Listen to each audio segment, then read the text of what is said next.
We are here at Salon Park, where we have a unique collection of Porsche racing cars. The historic Porsche collection of Group C cars, never ever seen before together, and possibly never to be seen together again. Now, the man who has put this collection together is Henry Pearman. Henry, tell me about these 15 amazing cars, starting off with the first one, please. Okay, Philip. Well, the story of the collection is we're lucky enough to have chassis number 1, which is this car here. So this is the very first monocoque race car Porsche built. So when you look in all the historic books, you'll see Norbert Singer and Jackie Ickx looking at this as it was a template on the flatbed in the factory. And this car is unique when you look at the design of the chassis and the dash layout, etc. So this is really the grandfather of the whole 956, 962 story. Fantastic, amazing. And tell us a little bit more about this particular car, what it got up to. Okay, well this car, basically it was only given the go-ahead to develop a car that would win Le Mans outright again in late 1981. And I believe it was something like 9 months from board approval to say let's do it, to the first shakedown test, which was about March, April 1982. So this car then debuted at the Silverstone 6 Hours, which was always the precursor to Le Mans for people to go to that race and then go to Le Mans as the following race, which it duly won. It did have a bit of a problem. It won the Group C class, but they said it has to be a 6-hour race, and they realised that because of the speed of the car, it did 1,182 kilometres in the 6 hours. So by the end of the race, they were cruising around in 5th gear trying to save fuel because it was on a limited fuel allocation. This then did all the development work for Le Mans. So it did 24-hour, in fact it did a 30-hour simulated Le Mans at Dijon with the 3 factory drivers, which was Jackie Ickx, Derek Bell and Jochen Mass. And then they built 3 fresh cars for Le Mans, and this was then the backup car. So the cars famously finished 1, 2, 3 on their debut at Le Mans. So the Porsche 956 was first, second and third over the line. This was used as the T car. And then Jochen Mass took this car to a race called the Gold Race at the Norris Ring, which was a very famous race, had 100,000 spectators and was televised, and was probably the most famous Group C race in Europe outside the championship. And this duly won that race as well on its debut. Pretty impressive. It doesn't get much better than that. No, it's pretty exciting. And the car was given to a gift to Jackie Ickx when he retired at the end of 1985 by Porsche in recognition for all that he'd done for the team. Okay, that's terrific. So where does the story go from here, please, Henry? Well, what we would do is we'll go forwards to 1983. Right. So Porsche built 7 new 956s for the privateer teams to run, and they then also developed their own works cars. Right. So the 1983 works car had quite a lot of changes to it, and this is an example of the 1983 car which debuted with the team at Le Mans that year. How did they go? Very well, yeah. This car led the race for the first 4 hours, and coincidentally, my love of Group C goes back to being in Brands in '82 when Jackie Ickx came through from a rainstorm, from a rain-soaked race which was stopped halfway through, and then they did an amalgamation at the end, and he won the World Championship by something like 5 seconds on aggregate between the 2 races. So that's when I thought I've got to go to see these cars at Le Mans. And amazingly, in '83, which is the first year I went, this is the car that led for those first 4 hours. Really? How good do you think Ickx was? Oh, Ickx was brilliant, obviously fantastic driver, and Derek Bell the same. They were both guys that were fantastic on endurance racing, and they could go fast when they needed to.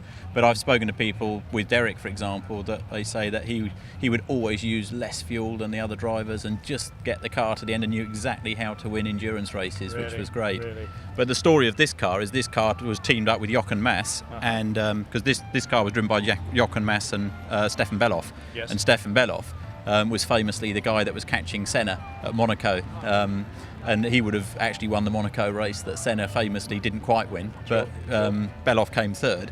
But Beloff was absolutely super fast, but a little bit wild. So the race before Le Mans, he actually wrote his car off at the Nürburgring, which famously barrel rolled when he was something like half a minute in the lead. So that's why this new car was built for them to run. So it was great because Stefan obviously and Jochen led Le Mans, as I say, the first 4 hours. It rarely had an engine problem near the end, which is unusual. So, but then Stefan drove it on his own at the Gold Race again, the Norris Ring race in '83, yes, which he went on to win. So it was fabulous. So it led Le Mans and then went straight into the Norris Ring race and won that race. Amazing history. And it then went on to become a camera car. So when you see all the in-car 956 videos over the years, Yes. the factory kept this as a third works entry and used a camera in it. And in fact, in one of the races, it finished on the podium. Splendid. Does that complete the story of this Yes, one? yeah. Okay, where do we go now? So what we'll do now is we'll stay in 1983. So we'll look at the privateer cars. So as I say, there were 7 cars built for the World Championship and 1 car that went to Japan. And one of the guys that was famous and almost a bit instrumental in Porsche moving up to Group C to win overall was Richard Lloyd. And yes. Richard was running the 924 Carrera GTRs. And that's when Peter Schutz famously said, well, why are we doing Le Mans if we can't win overall?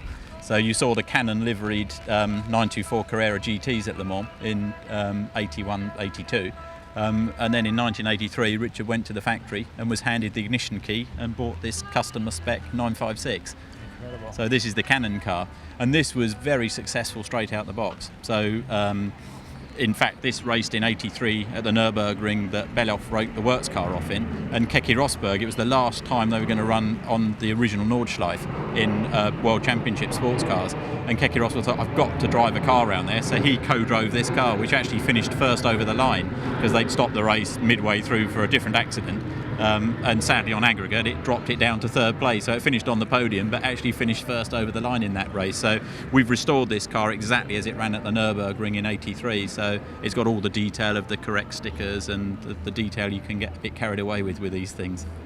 The Nordschleife, of course, being the original, traditional, amazing Nürburgring circuit, which must have been incredibly challenging in one of these. Oh, it's amazing. I mean, one of my absolute passions with Group C was sired by a video called In-Car 956, which I guess most people have seen. And it's Derek Bell driving you around all the circuits inside a 956 for the year. And it's amazing. He's just doing the camera shot and got the 3rd fastest ever time around the Nürburgring. And that time that these 956s set in 1983 has never been bettered by anything. Really? That is pretty impressive. It is. Just remind us about the privateer teams. Well, privateer teams, you had Richard Lloyd team, which was the British team, and John Fitzpatrick, and then you had the Yost team, so they were running, and the Kramer team. So they were the lead teams, plus Obermeier were the final team, if you like, really. So it was the big 4 plus Obermeier, I would say, was the summary of them. Did they all get the same sort of support, or was anybody more favoured? As time went on, it altered a little bit, but no, at the time it literally the truck would go with all the spares. To at Le Mans, everything was available. I mean, these are fantastic cars. When you drive one, you wouldn't believe it. They're like driving a fast 911 road car. They're so easy to drive. So you would drive this for 24 hours and get out with no fatigue. It's just an incredible car, and most people look at them and think, well, they look quite intimidating, but they're not. They're just the simplest car in the world to drive, and you cannot believe that when you come in, the lap time you've just done in it, because it doesn't feel like you're trying hard, and that's where their success was. Right. So this car was campaigned very successfully throughout 1983, and in fact for the Nürburgring race, Keke Rosberg, the current Formula 1 champion, was so enthralled at the prospect of driving a Group C car there that he was then the 3rd co-driver with Jonathan Palmer and Jan Lammers, and they finished first over the line with the car. Wasn't it a great period when Formula 1 drivers got involved, still allowed to do that? Well, I think this is the story of the Group C car, and the reason a Porsche is such a fantastic car today, if you want to use one or campaign one in the historic racing, is they were designed for current Grand Prix drivers to thrash flat out for 24 hours, and they had plenty of life left them in after that. And you look at the drivers, they were all Formula 1 drivers at the time, also driving in Group C. Yes, absolutely. You mentioned this had been modified by Richard Lloyd. What sort of work were they doing? Well, what they did in 83, they obviously realised that other than strategy changes, you're always on a battle, because the factory cars were always developed for the next year. So for 84, they looked at changes on aero. So they ran a different wing setup, and in fact, they were leading by, I think, half a lap at the Silverstone 1000k race before Le Mans in 83. And this car was right at the front at Le Mans with the battle, but unfortunately outbraked itself and tagged Jackie Ickx into a spin at the end of the Mulsanne straight early on. So that scuppered a possible Le Mans win that year. After Le Mans, they continued with a bit more development, and they appeared at Brands Hatch with a wing on the front as well. And they basically put the car, dominated the whole weekend. So it was on pole position, and it won the 1000Ks at Brands Hatch in 1984. So there were very few cars other than the factory cars, because most of the 1000k wins were with the Rothmans works car. So it's very unusual to have one of the privateer cars get an overall win in one of the 1000k races. So this is the 84 winner. And after that, Richard Lloyd thought we need to do more. So he spoke to a guy called Nigel Stroud and commissioned his own honeycomb chassis so they could run the car stiffer and exploit the aero. Right. So he sold this car to the Brun team in mid-85, and this car then was campaigned through 85 and 86 and regularly finished on the podium, and it actually clinched Brun the World Championship in 86 by finishing second in the last race of the year. So that they actually beat the privateer Brun team, beat the Rothmans Porsche team and the Silk Cut Jaguar team for the overall championship in 86 with this car. A very significant car indeed then. Oh, it was a car that I knew of its existence for years, and in fact the guy I bought it from, I tried to buy it over a number of years, and he tried to buy it from the owner over a number of years, and even went to Germany in the collection it was in, and the guy would sort of agree the deal, and then he got there and changed his mind. So it's a car that's pretty special. Absolutely. Right, we're with the next car now, Henry. Please tell us about this one. Okay, so this is John Fitzpatrick was one of the other front-running privateer teams with the 956s, and mid-season he commissioned a new car, so there were two new cars built mid-season in 83, one for Brun and one for Fitzpatrick, and this car famously debuted at Le Mans, and then he took it over to America, and it's the only 956 ever to race in America. Oh, really? And it actually won the Can-Am race at Elkhart Lake. And they did a few changes. They did some aero changes, and then went to Brands Hatch, and the weather was exactly like it was today. Really? And they won the 1000k at Brands Hatch in 1983 with this car, beating the factory team. And that's Fitzpatrick and Derek Warwick? Exactly, that's right. Yeah. Current Formula One driver at that time, I guess? He was, absolutely. Yes. Yeah. And then David Hobbs then drove it, I believe, in the next race where it finished in second place. Yeah. So again, very successful front-running car in 83. Yes. 84, it was the Skoll Bandit number 55 car and finished on the podium at Silverstone before going to Le Mans. And in fact, John sold the car to Paul Vesti. So it was run by Paul as a privateer entrant for Le Mans 84. And straight after the race, it was sold to a collector in America. And so this is the most preserved original 956 of them all. Really? I believe so, because it literally was retired mid-84, whereas all the other cars will have run through to the end of 1986. That is pretty special. And it's in its 1983 Le Mans spec, so you can see it's got the lower tail at the back, and also if you look at the front, the nose is different to the later cars. Right. So this is exactly as it would have been pulling its 240 miles an hour down the Mulsanne Straight in those days. Stunning stuff. How many 956s were there? In total, of the first series, there were 12 cars built, and then we'll move on in a moment to the 956B, of which there were 5 cars built, and then there was a spare tub built at the end. So they're immensely rare car, and the great thing with them is because they're quite current. Every car is known exactly where it is. There's no stories, there's no duplications. So unlike slightly older historic sports cars, where there may be 3 or 4 cars made out of one of each component of the original, these cars are completely bulletproof on history and provenance. Indeed. This really is a quite remarkable collection we have here together today. Well, it's quite exciting because we can show, as I say, this car ran as the 55 Skoll Bandit car, which for me was one of the most exciting liveries of the period. Yes. And if we go to the next car, that's one of only the 4 956Bs, which were built over the winter of 83, and they were 1983 Rothmans Works cars, basically built to that same specification for the privateer teams. So they're a Rothmans Works car for the private team for 84, of which, as I say, only 4 cars were built.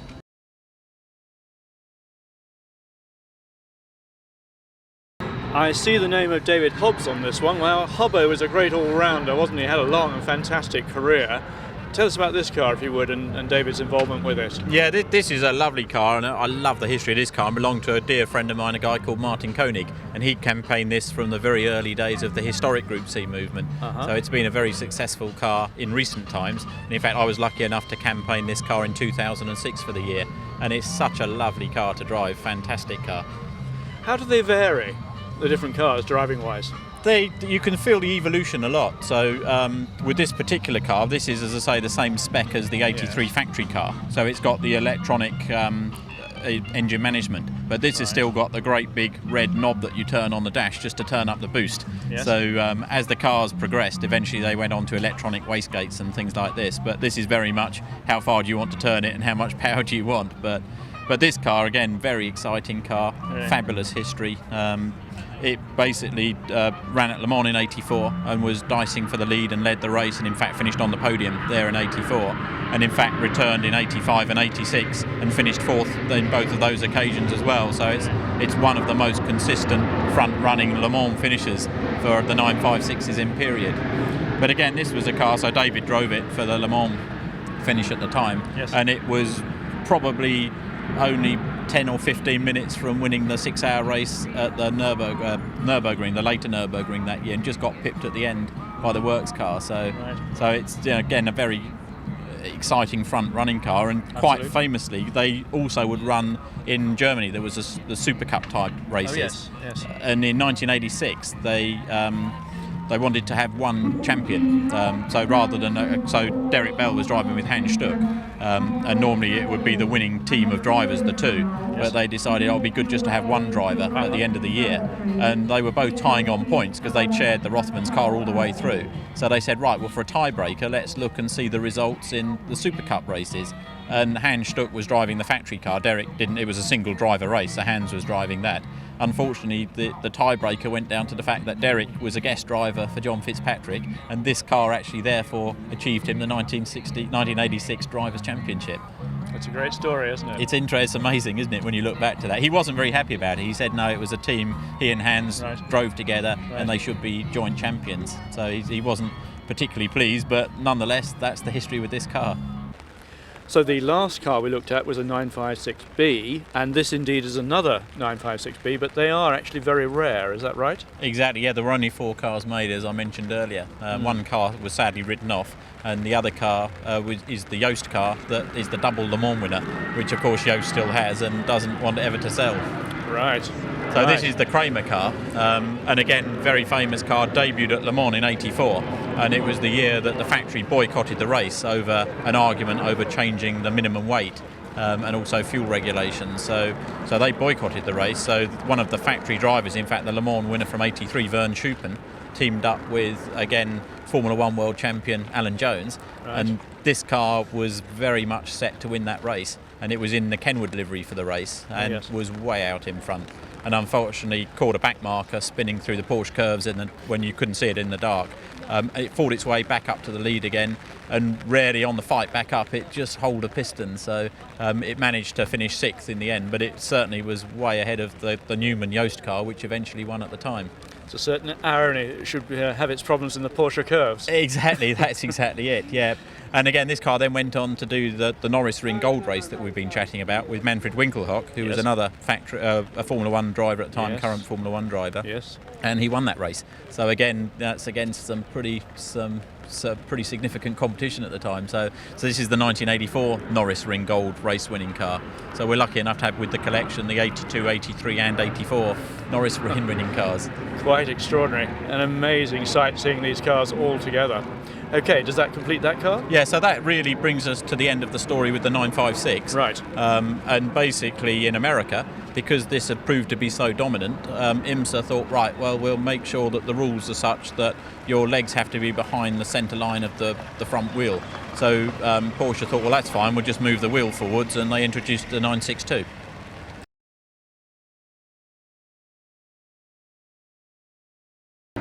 Right, well that completes the 956 story. We're now on to the 962. Henry, you were saying that basically the change was simply moving the wheels. Was it as simple as that?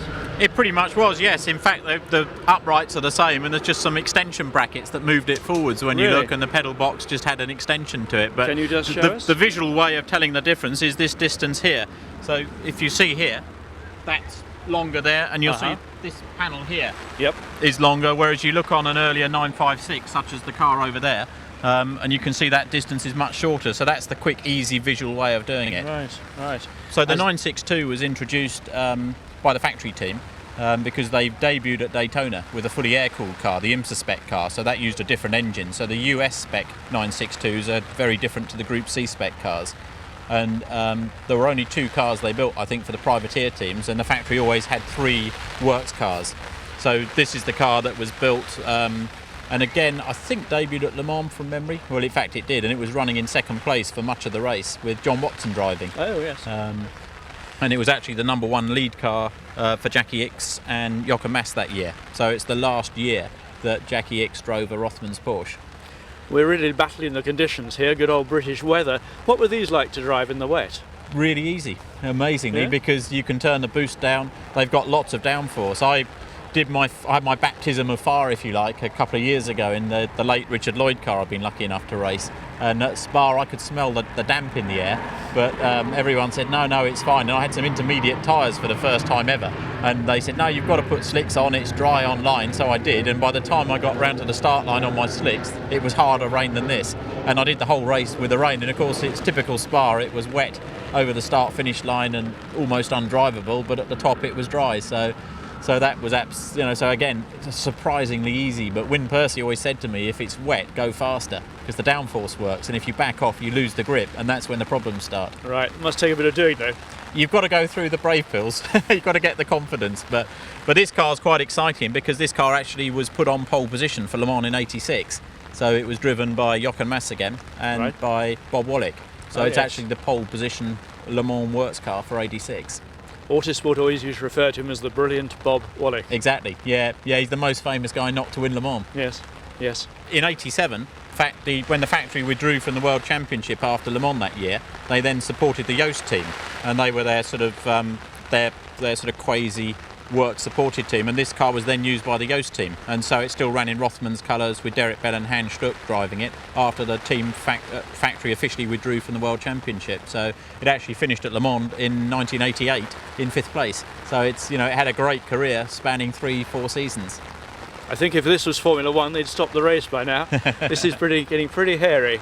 Okay, where do we go from here, please? Or where should we swim to here? Right, so what we'll do is we'll take a look at this car. So basically they ran the 3 cars through 85-86. Right. And then with the new Jaguar Silk Cut team that came out, obviously that was a different generation of car really. Sure. So they then moved to looking where they could develop the 962 to keep it competitive. So they built the 2 examples of a full lightweight car. So they ran 2 factory cars for 87. Lighter bodywork and quite a lot of changes. They went to a fully water-cooled engine rather than a water-air, which is what they used before. And in fact, the car that Hans Stuck and Derek Bell drove finished on the podium in all 4 races it competed in before it went to Le Mans, and it started in pole position at Le Mans for 87.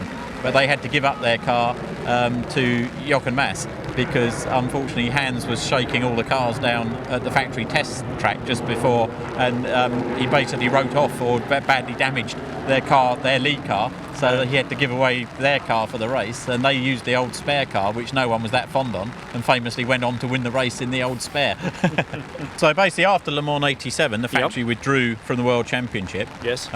But they decided they'd come back in 88 for Le Mans, which obviously was the prime race of interest to them, and they built this car, which is chassis 10, so it's the last works 962 ever built, and it was built specifically to win Le Mans.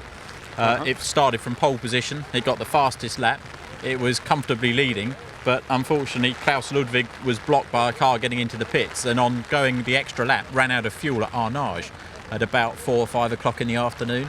So the car actually got back to the pits using the starter motor. They refueled it, and it came back from 2 laps down to finish within 30 seconds of the winning Jaguar, but at the end of the race. So it's more famous for coming second. And in fact, chatting to Derek Bell, he says he remembers this race so clearly because it was such an exciting drive, rather than some of the races he won, when obviously you were just bringing the car to the finish and being careful, whereas this was gloves off, full boost, see if you can catch the Jaguar.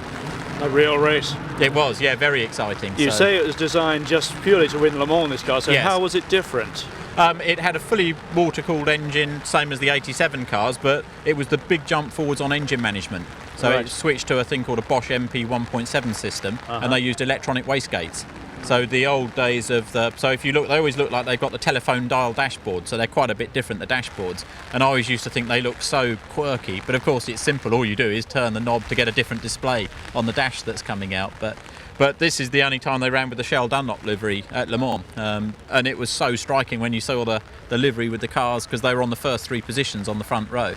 And in fact the 87 Rothmans car was also converted to 88 spec, which is the car over there we'll look at in a moment. Right. So that was driven by the Andrettis, and they finished in 6th place with that car. So, and that then became the last 962 to be run as a works factory entered car at Fuji, where it came second, and then again went to Vern Schuppen, and he just used it in a few races before it went into a private collection. So thankfully the weather has lessened, eased a little, and so our brollies are down again. Okay, we have here the Andretti car, another in the striking Dunlop and Shell livery. Anything more on this one, That's Henry? right, yeah, this was the last Rothmans car from 87, Right. so was then obviously rebuilt to the later spec, the 88, the special spec I mentioned before. Yes. So it was driven by the Andrettis, eventually finishing 6th at Le Mans. Then was the last works entry in the World Championship in Fuji at the end of the season, and entered in Omron colours at the time, and it finished in second overall in that race as well. So after Le Mans in 1988, the factory actually sold off all 3 Team Shell Dunlop cars, and it was interesting because chatting with Vern Schuppen quite a bit, he first drove as a factory driver in 82 for the Rothmans team. They said, well, of course, we will never ever sell any of the Rothmans cars, and you will never have one of them privately because we will keep them all. Really? And in fact, Vern then was the guy that managed to buy some of the cars over the years, and in fact he bought this car. So one car, the number 17 car that came second, went via Kramer but sold straight to a collector in America, so didn't race anymore. But the other 2 cars were then campaigned, one by the Yost team, and then this car, which was bought by Vern Schuppen. So Vern was very much into understanding the history, and in fact this car went on to win in Fuji in a short career with Vern in Japan, and also at Le Mans in 89 it was running, I think, in 4th place. But he withdrew the car because they had a problem with fuel lines that year, and he didn't dare damage this ex-works factory car because he knew what a significant car it was. Right. But what he did do is he said to the factory, look, the 962 is still really competitive in World Championship, even though by then the Sauber Mercedes were up that year and in fact won the championship in 89. So he said to the factory, would they build him a Shell Dunlop spec new 962 to campaign, which they did, which was the Takafuji car. And so for 1990 they built 7 cars for the World Championship which were exactly the same spec as the factory 88 Le Mans Works cars. Continuing our story of the Porsche 962 evolution, Henry, what have we got here then? So what happened, as I was explaining, Vern persuaded the factory to build the replica of the 88 Works car for 89, and then they built 7 further cars as factory spec cars for the 1990 World Championship. And the lead team was Brunn, if you remember, ran the World Championship back in 86, and they bought 3 of the 7 cars. And what we have here is the last of those 3 cars built. The Repsol livery was the famous livery of that time, and by Le Mans 1990 it had become incredibly competitive.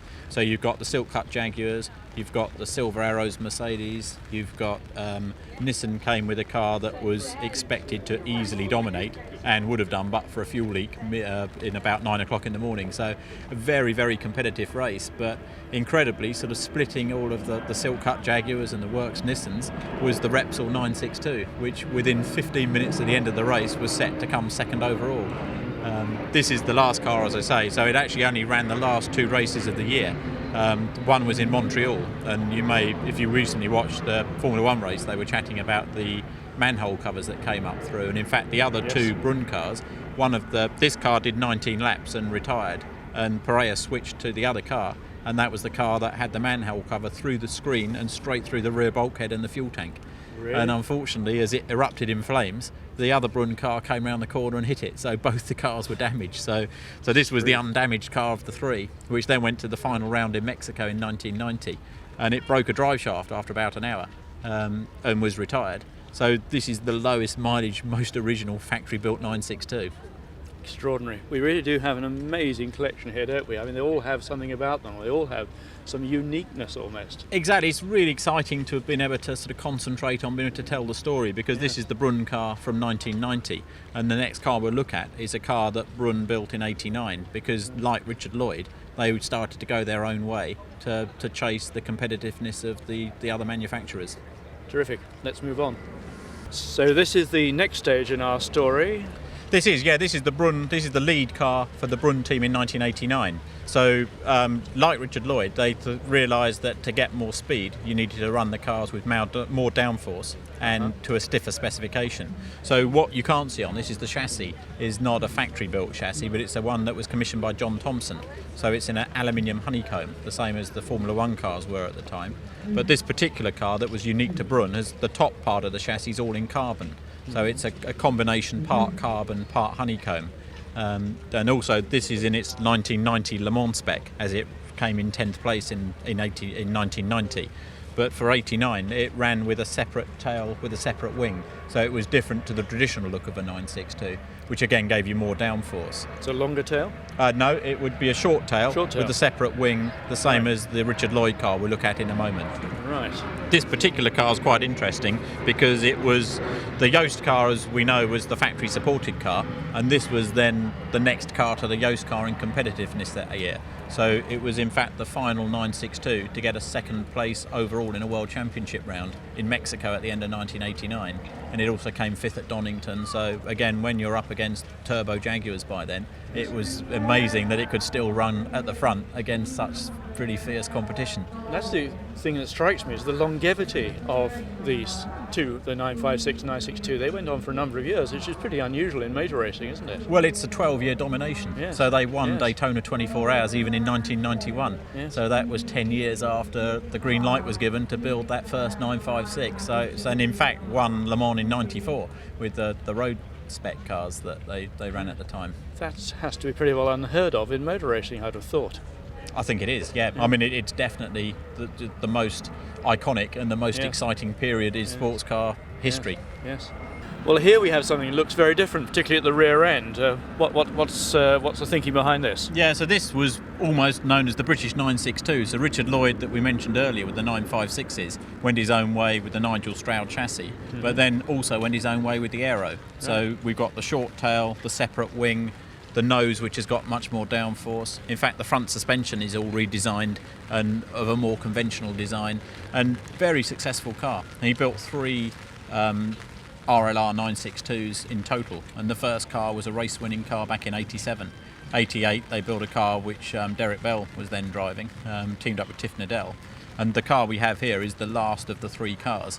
Again, debuted at Le Mans in 89, and in fact Damon Hill drove. So like the Andrettis were chasing that sort of triple, with Damon, he was thinking let's go with running at Le Mans, obviously to future Formula One world champion as well. So following in his father's footsteps by running at Le Mans.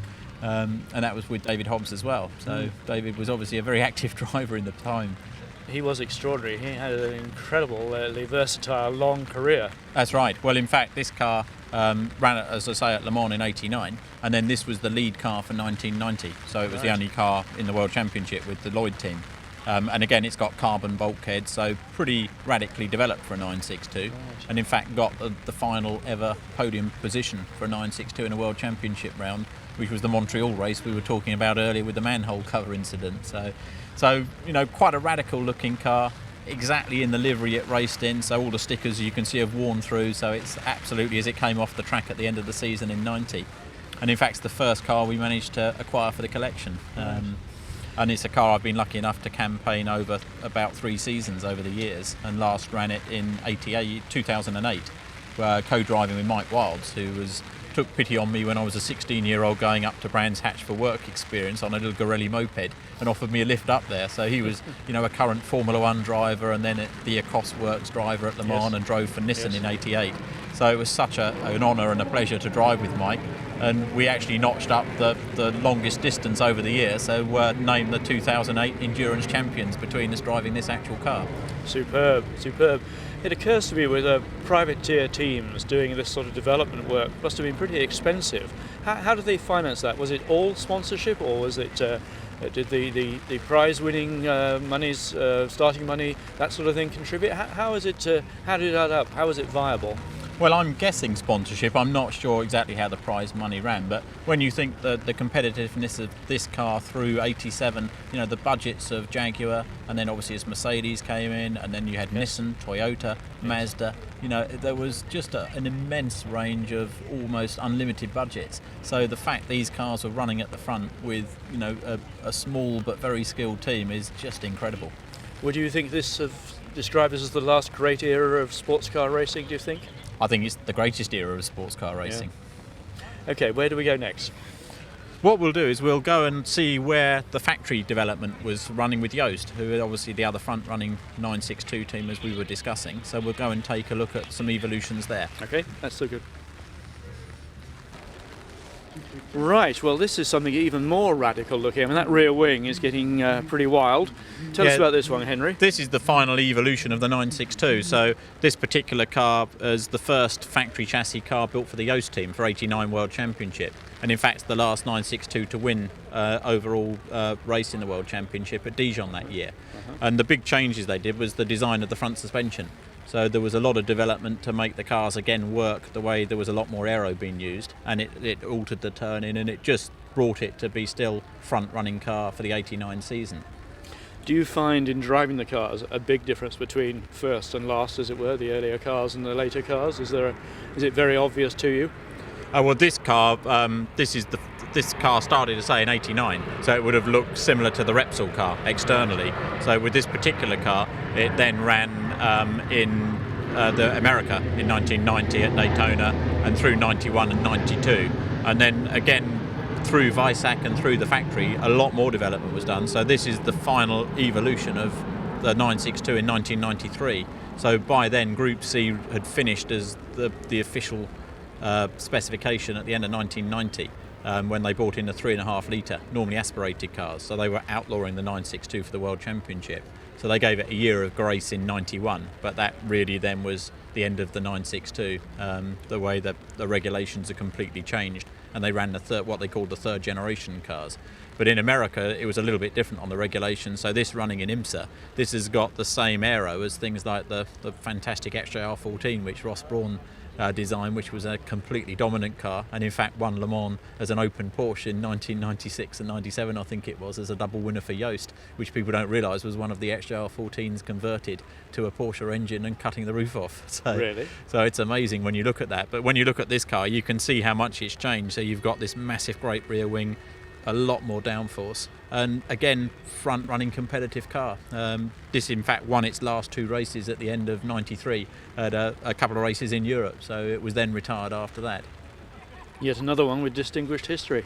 Yeah, lovely history. So you've got great period history, and it's the ultimate evolution and the most developed and fastest, I guess, 962 of that era, if you like. Is there more to our story today? There's the final story, really, which is going, as we've gone over from the World Championship to America and talked about IMSA. So this is the development of the cars in '93. But back in '87, '88, there was a guy called Jim Busby, who, again, he was probably the Richard Lloyd in the IMSA series, would be the good way of summing him up. So he spoke with a guy called Jim Chapman, because he was up against Al Holbert in the Lowenbrow factory-supported cars. Yes. And again realised that you needed to do something to beat the factory-developed cars. And he sort of worked out that they were probably running a 3.2 litre engine, whereas the cars that you were buying from the factory, the IMSA spec cars, were 3 litre. So he had his new chassis design, which is, again, much stiffer, ran a billet machine front bulkhead.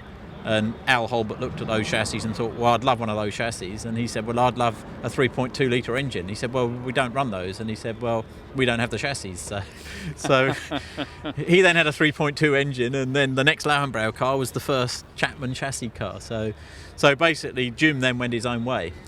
So built, Al Holbert had the first car. The second car was built and was damaged in '87. So they then built a new car for '88, which is a car that was very dominant. So that was the year that the Castrol Jaguars debuted at Daytona, yes. Which again, they've got a carbon chassis, much more aerodynamic, a lot more downforce. So, the Porsches were immediately on the back foot.